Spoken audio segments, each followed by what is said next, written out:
ରୋହିତ ଶର୍ମାଙ୍କ ପାଇଁ ମୁଁ ଜୀବନ ବି ଦେଇଦେବି ଏମିତି କହି କାନ୍ଦିଲେ ଅଶ୍ୱିନୀ।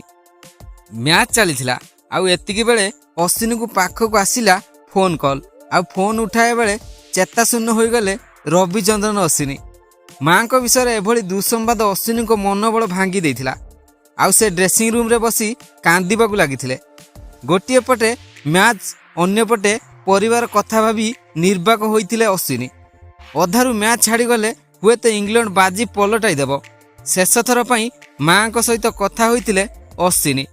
ତାପରେ ଅଧିନାୟକ ରୋହିତ ଶର୍ମା କୋଚ୍ ରାହୁଲ ଦ୍ରାବିଡଙ୍କ ସହ କଥା ହେବା ପରେ ଅଶ୍ୱିନୀଙ୍କୁ ପାଖକୁ ଆସିଲେ ଆଉ କହିଥିଲେ ଘରକୁ ଯିବାକୁ ପ୍ରସ୍ତୁତ ହୁଅ ଏବଂ ବ୍ୟାଗ୍ ପ୍ୟାକ୍ କର। ଏମିତି ଯନ୍ତ୍ରଣାଦାୟକ କାହାଣୀ ଶୁଣାଇଛନ୍ତି ଟିମ୍ ଇଣ୍ଡିଆର ସ୍ପିନ୍ କିଙ୍ଗ ରବିଚନ୍ଦ୍ରନ ଅଶ୍ୱିନୀ।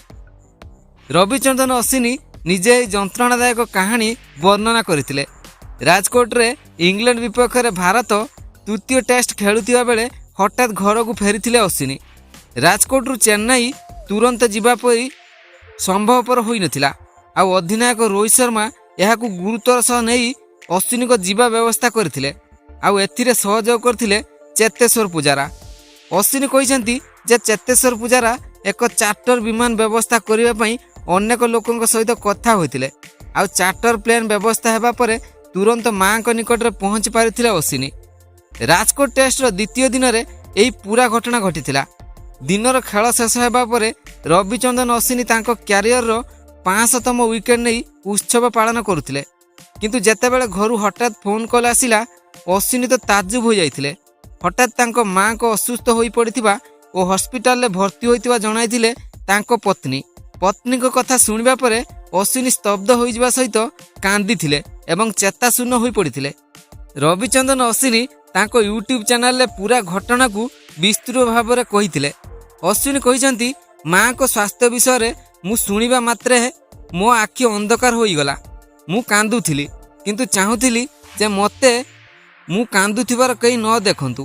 ଏହି ସମୟ ମଧ୍ୟରେ ମୁଁ କ'ଣ କରିବି ଜାଣି ନପାରି ରୁମ୍ରେ ଏକୁଟିଆ ବସିଥିଲି। ଠିକ୍ ସେତିକି ବେଳେ ରୋହିତ ଶର୍ମା ଏବଂ ରାହୁଲ ଦ୍ରାବିଡ ରୁମ୍କୁ ଆସିଥିଲେ। ବୋଧହୁଏ ମୁଁ ଫୋନ୍ ଉଠାଇ ନଥିଲି ଏବଂ ସେଥିପାଇଁ ପ୍ରୀତି ରୋହିତଙ୍କୁ ଏହା କହିଥିଲେ। ରୋହିତ ଆସିବା ମାତ୍ରେ କହିଥିଲେ ଘରକୁ ଯିବାକୁ ପଡ଼ିବ, ବ୍ୟାଗ୍ ପ୍ୟାକ୍ କର। ଅଶ୍ୱିନୀ କହୁଛନ୍ତି ରୋହିତ କେବଳ ଜଣେ କ୍ରିକେଟର ନୁହନ୍ତି ବରଂ ସେ ଜଣେ ଭଲ ଲିଡର ଓ ସ୍ୱତନ୍ତ୍ର ବ୍ୟକ୍ତିତ୍ୱ। ମୁଁ ଏହା ନିଜେ ଅନୁଭବ କରିଛି। ସେ ହେଉଛନ୍ତି ଜଣେ ଅଧିନାୟକ ଯାହାଙ୍କ ପାଇଁ ମୁଁ ପଡ଼ିଆରେ ମୋର ଜୀବନକୁ ବି ଦେଇପାରେ। ଏହି ଗୁଣଗୁଡ଼ିକ ହେତୁ ସେ ଅନେକ ଟାଇଟଲ ଜିତିଛନ୍ତି। ମୁଁ ଭଗବାନଙ୍କୁ ପ୍ରାର୍ଥନା କରୁଛି ଯେ ରୋହିତ ତାଙ୍କ କ୍ୟାରିୟର ଏବଂ ଜୀବନରେ ଅଧିକ ସଫଳତା ହାସଲ କରନ୍ତୁ।